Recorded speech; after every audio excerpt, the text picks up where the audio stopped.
On Monday, Luxembourgers were brought home on the 5th repatriation flight, arriving via Brussels before continuing to Findel with the army. Evacuees shared how they felt and how the situation in the UAE unfolded amid the war in Iran. First night it was a bit scary because it was the first night when you can hear air defense and missiles, so we were even hiding in a bath. Yeah, the journey was long.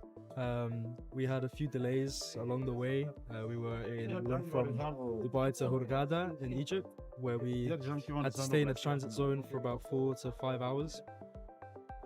But the team was really friendly and they brought us snacks and food and blankets. So yeah, it was a comfortable journey, but yeah, very long, and I'm very happy to be back with my family.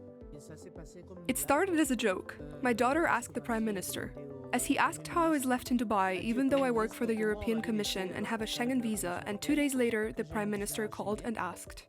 Well, they called her, the Ministry of Foreign Affairs, to ask, "Is your mother still in Dubai?" She said yes.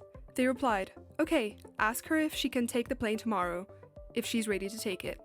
And then there it was, a military plane.